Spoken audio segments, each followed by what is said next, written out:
Puji Tuhan, selamat pagi saudara-saudari yang dikasihi Tuhan Yesus. Kita melanjutkan pembacaan Alkitab kita, 1 tahun selesai 1 kali. Dan pagi ini kita sampai pada pasal 4, kitab Matius ayat 1 sampai yang ke-25. Nah saudara-saudari, setelah kita melihat di pasal 3, Tuhan Yesus dibaptis di sungai Yordan oleh Yohanes Pembaptis adalah untuk menggenapkan kehendak Allah atau kebenaran Allah. Saudara-saudari, setelah Tuhan Yesus menerima baptisan, langit terbuka, Roh Kudus turun ke atasnya seperti burung merpati, dan Bapa berbicara.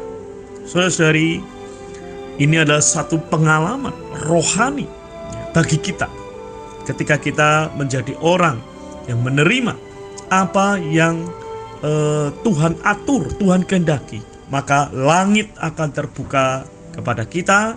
Kita akan mengalami pencurahan Roh Kudus, pengurapan Roh Kudus, dan kita akan menerima perkataan Allah, firman Allah yang hidup. Nah saudara-saudari, di dalam ayat 1 ya, Tuhan Yesus dikatakan bahwa maka Yesus dibawa oleh Roh ke padang gurun untuk dicobai iblis. Saudara-saudari, Tuhan Yesus adalah orang yang hidup, menurut dan bergerak di dalam pimpinan Roh. Ya. Jadi dia ke padang gurun bukan atas maksudnya, ya, bukan atas keinginannya, tetapi di sini dikatakan dibawa oleh Roh, dibawa. Saudara-saudari, hari ini ya, kita melihat ya berbagai macam manusia ya, ketika ingin berkenan kepada Allah ya, menyingkir ya, bertapa ya, untuk mendapatkan sesuatu. Tetapi saudara-saudari, Tuhan tidak pergi bertapa, dia dibawa oleh Roh Kudus. Ini adalah satu teladan bagi kita hari ini sebagai seorang Kristen. Bagaimana kita harus hidup. Setelah kita dibaptis, seharusnya kita hidup oleh Roh yang telah kita terima. Dan kita menyerahkan segala rencana, kehidupan, tujuan kita ke dalam rencana Allah. Maka di sini Tuhan dikatakan dibawa oleh Roh Kudus. Roh Kudus membawa dikatakan untuk dicobai. Ya. Saudara-saudari, ya, pertama-tama Roh membawa Tuhan Yesus yang telah diurapi untuk dicobai oleh iblis. Ya. Nah, pencobaan ini adalah suatu ujian yang membuktikan apakah Yesus bersyarat menjadi raja kerajaan surga. Nah, saudara-saudari, ya, ini dibuktikan di dalam Matius pasal 4 ayat 2-nya dikatakan, dan setelah berpuasa 40 hari dan 40 malam, akhirnya laparlah Yesus. Saudara-saudari, Tuhan berpuasa 40 hari 40 malam. Ya. Saudara-saudari, Tuhan Yesus di sini tidak berbuka puasa. Ya. Dan Tuhan berpuasa tidak karena menahan lapar. Ya. Tetapi Tuhan melupakan makan karena kehendak Allah. Saudara-saudari, dia mengesampingkan haknya sebagai manusia untuk makan. Ya. Tetapi karena dia dibawa Roh Kudus ke padang gurun, ya, maka di situ dia mengesampingkan haknya, yaitu makan. Maka arti puasa itu adalah lupa makan karena kehendak Allah. Jadi puasa bukanlah menahan lapar, tetapi puasa adalah lupa makan. Nah, Tuhan Yesus lupa makan karena perhatiannya adalah kehendak Allah. Moga kita juga menjadi orang yang memperhatikan kehendak Allah. Nah, pencobaan pertama atau ujian pertama itu adalah masalah kehidupan atau penghidupan manusia, yaitu apa? Perkara makanan, artinya mencari nafkah.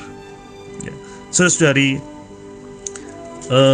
mencari nafkah ini adalah umum bagi setiap manusia, ya. Tidak terkecuali sebagai seorang Kristen, mencari nafkah adalah penghidupan yang mungkin utama. Tetapi saudara-saudari, melalui ujian yang diterima Tuhan Yesus, kita baru tahu bahwa ada yang lebih utama daripada sekedar memenuhi penghidupan. Maka pertanyaan iblis pertama, ya, dikatakan bahwa jika, lalu datanglah si pencoba itu dan berkata kepadanya, jika engkau anak Allah, perintahkanlah supaya batu-batu ini menjadi roti. Perintahkanlah. Saudara-saudari, kalau kita membaca pasal 4 ini, ya, banyak kita mengira bahwa selama Tuhan berpuasa, tentu dia tidak makan apa-apa. Tetapi saudara-saudara, ayat ini, ya, mewahyukan bahwa selama Tuhan Yesus berpuasa, dia pun makan.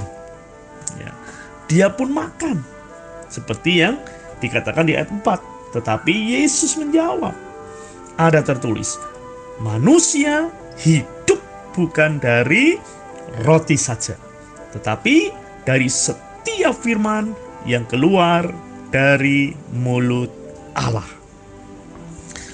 Secara luaran Tuhan memang tidak makan, tetapi saudara, secara rohani dia makan. Apa yang dimakan? Dikatakan firman Allah yang keluar dari mulut Allah.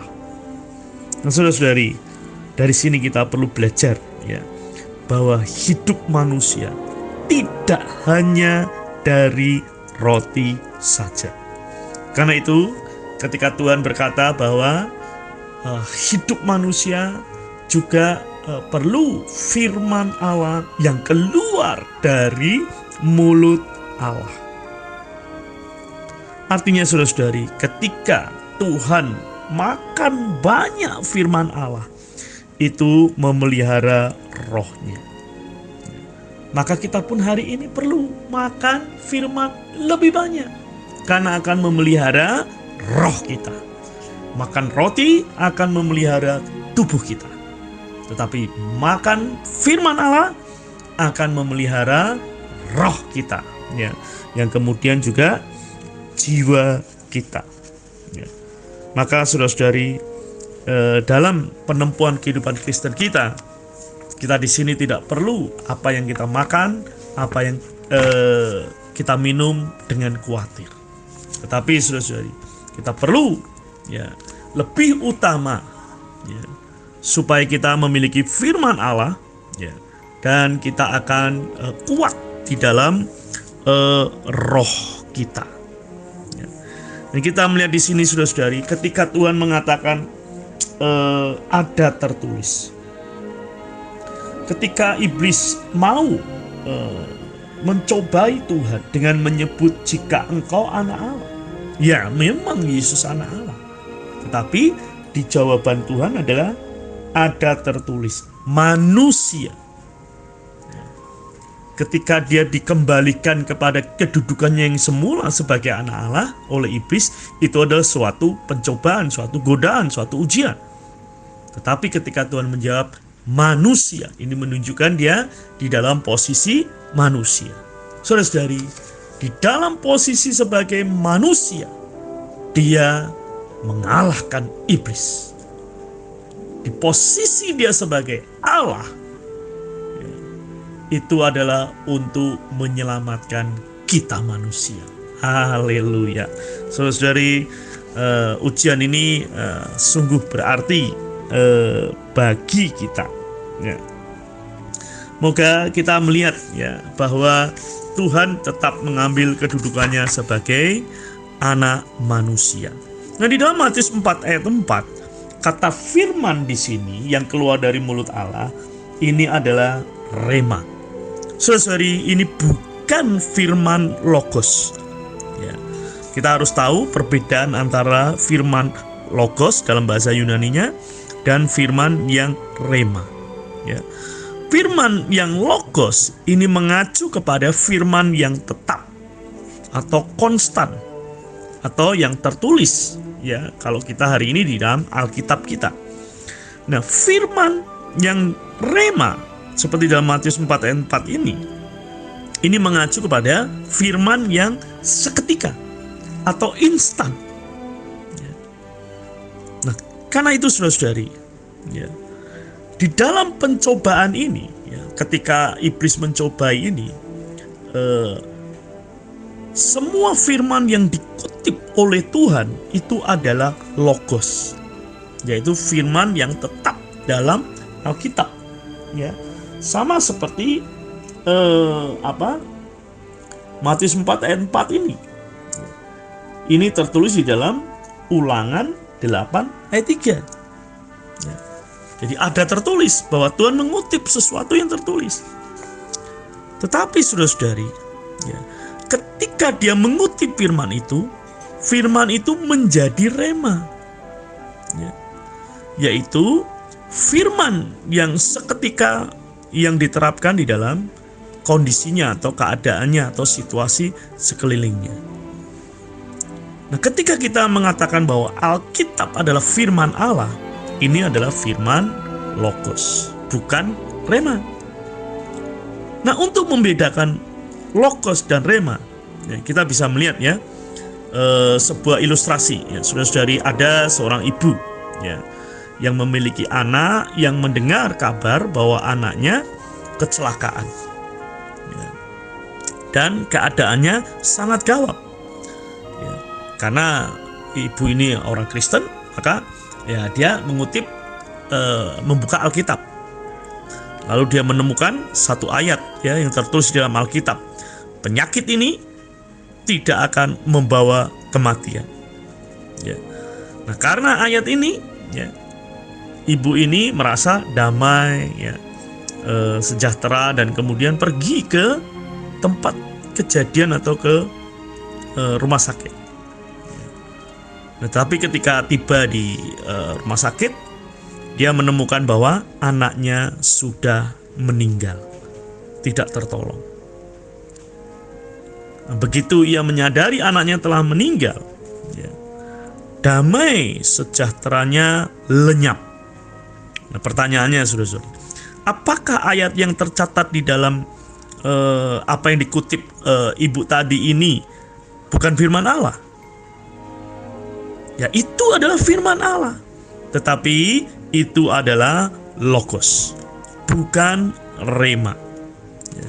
Jadi kata-kata yang dimengerti oleh ibu yang punya anak kecelakaan dan meninggal itu tadi adalah firman Allah yang tertulis secara objektif di dalam Alkitab, tapi bukan firman yang secara instan diucapkan Allah kepada ibu itu pada waktu itu. Karena itu, saudara-saudari, kita hari ini puji Tuhan membaca Alkitab. Kita juga menghafalkan Alkitab, ya, pasal demi pasal atau ayat demi ayat. Tetapi saudara-saudari, itu tidak cukup. Hanya firman yang diucapkan Tuhan kepada kita secara instan baru ada manfaatnya. Rema itu adalah firman yang hidup, yang dinyatakan kepada kita secara personal, secara pribadi, dan langsung. Ya. Firman yang demikianlah yang mengalahkan berbagai pencobaan dari iblis. Nah, saudara-saudari, puji Tuhan, ya, moga kita bisa melihat, ya, keperluan kita di masa pencobaan adalah firman Allah yang hidup, ya, yaitu rema. Karena itu, saudara-saudari, kita harus mencari perkataan Tuhan, firman Tuhan yang hidup ini. Kalau dulu di zaman rasul-rasul mereka mendengar perkataan Tuhan secara langsung, hari ini pun kita bisa, ya, memiliki perkataan Tuhan secara langsung seperti rema. Semoga kita senantiasa mendapatkan perkataan Tuhan secara langsung dan seketika, sehingga itu membawa kita di dalam pimpinan Tuhan dan membawa kita di dalam kemenangan atas setiap pencobaan, khususnya berkenaan dengan mencari nafkah. Ya.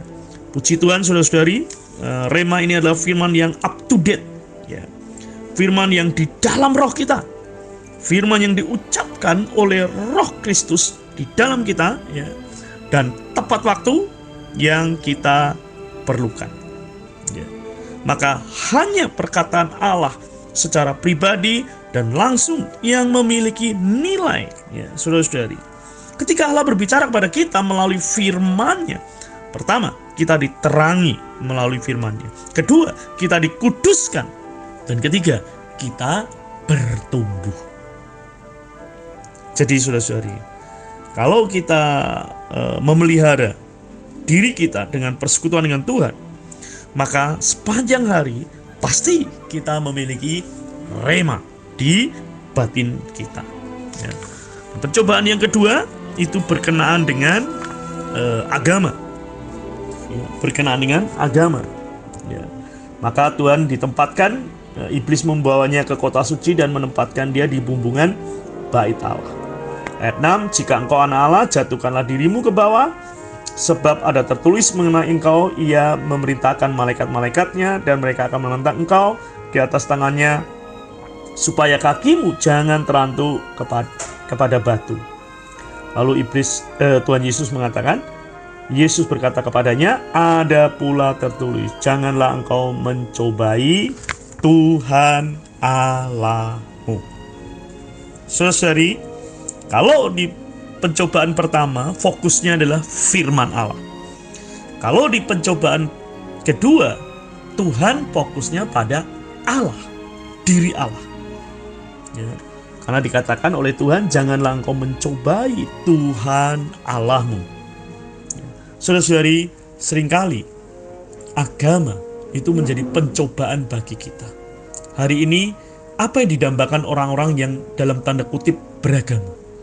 Yaitu mujizat-mujizat, yaitu perkara-perkara ajaib yang mereka inginkan dari Tuhan untuk lakukan. Saudara-saudari, keinginan untuk mengalami mujizat itu sebetulnya adalah sebuah pencobaan, seperti yang iblis cobakan kepada Tuhan. Ya, Tuhan itu anak Allah, gak perlu dia menjatuhkan diri, gak perlu. Maka dia katakan bahwa fokusnya kepada Allah. Allah tidak perlu dicobai. Ya. Maka saudara-saudari, inilah pencobaan yang kedua. Yang ketiga, itu pencobaan mengenai dunia. Ya, iblis membawa pula ke atas gunung yang sangat tinggi dan memperlihatkan kepadanya semua kerajaan dunia dengan segala kemegahannya. Ya. Maka iblis mengatakan, semua itu akan kuberikan kepadamu jika engkau sujud menyembah aku. Maka ayat 10 mengatakan, maka berkatalah Yesus kepadanya, enyahlah iblis, sebab ada tertulis, engkau harus menyembah Tuhan Allahmu dan hanya kepada Dia sajalah engkau berbakti. Saudara-saudari, lalu dikatakan iblis meninggalkan dia dan lihatlah malaikat-malaikat datang melayani Yesus. Saudara-saudari, pencobaan yang ketiga mengenai ambisi, kedambaan untuk mendapatkan mulia di dunia ini, untuk mendapatkan segala sesuatu di dunia ini, dan untuk beroleh kekayaan, kesuksesan di dunia ini, mendapatkan nama. Inilah kemewahan dunia. Dan Tuhan menolak itu dengan mengatakan, sembahlah Allah. Haleluya. Dari ketiga pencobaan ini, kita melihat jawaban Yesus yang pada akhirnya mengalahkan iblis dalam 3 fokus. Yang pertama adalah firman Allah, Matius 4 ayat 4. Yang kedua adalah Allah, diri Allah di dalam ayat 7. Yang ketiga adalah menyembah Allah di dalam ayat 11. Maka jika kita memiliki ketiga hal ini dalam kehidupan kita, maka iblis akan meninggalkan dia. Meninggalkan dia, Yesus. Kenapa? Karena Tuhan Yesus memiliki firman Allah. Tuhan Yesus memiliki diri Allah. Tuhan Yesus menyembah Allah ketika dia dalam posisi sebagai anak manusia. Sama dengan kita hari ini, kita juga anak manusia. Kita adalah manusia. Maka kita memerlukan firman Allah, diri Allah, dan menyembah Allah, tunduk kepada Allah. Maka iblis akan meninggalkan kita. Di dalam satu surat ya, itu dikatakan tunduklah kepada Allah dan lawanlah iblis. Tunduklah kepada Allah dan lawanlah iblis. Ya. Moga kita menjadi orang yang memiliki firman Allah, menikmati diri Allah, dan sebagai orang yang menyembah Allah atau tunduk pada Allah. Maka iblis akan meninggalkan kita. Saudara-saudari, di sini akhirnya Tuhan setelah menang di atas pencobaan ini, ya, kemudian dia menyingkir ke Galilea, ya, karena Yohanes telah ditangkap. Artinya Tuhan tidak mulai pelayanannya di Yerusalem, ya, atau di Yudea. Ya. Kenapa? Karena Yudea telah terjadi penolakan. Nah, ini juga menggenapi nubuatan di dalam ayat 15 dan 16. Tuhan mendatangi bangsa yang diam dalam kegelapan telah melihat terang yang besar. Dan bagi mereka yang diam di negeri dinaungi maut telah terbit terang. Dan ketika itu Tuhan mengatakan, bertobatlah sebab kerajaan surga sudah dekat. Yohanes Pembaptis juga mengatakan demikian. Tuhan Yesus juga mengatakan demikian. Artinya bertobat itu berpaling kepada Allah. Saudara-saudari, hari ini kalau kita tahu kita ini bertobat atau tidak, ini ya, lihat ya, persekutuan saya ini. Saudara-saudari, orang yang bertobat sebelumnya adalah orang yang aku mau apa yang aku suka, aku inginkan, ini hidup-hidupku ya. Semua pokoknya aku. Tetapi ketika Tuhan mendatangi tempat yang gelap, dia datang sebagai terang yang besar. Kemudian orang yang berdiam dinaungi maut ya, telah terbit terang. Kemudian membuat orang bertobat, berpaling kepada Tuhan yang adalah Raja ya. Maka Tuhan mengatakan sebab kerajaan surga sudah dekat. Ya. Bukan sudah datang, sudah dekat. Kenapa dikatakan dekat? Karena rajanya di depan mata mereka, yaitu Yesus.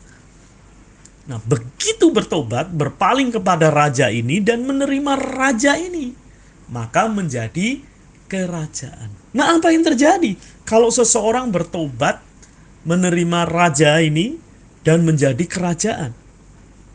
Saudara-saudari, orang yang bertobat demikian akan pertama memiliki perubahan pikiran. Yang kedua, akan memiliki perubahan sasaran. Ya. Sebelumnya dia tidak tahu sasarannya kemana karena gelap. Ya. Tetapi setelah mendapatkan raja yang adalah terang yang besar ini, dia akan berubah pikirannya dulu, diperbarui pikirannya dulu. Ya.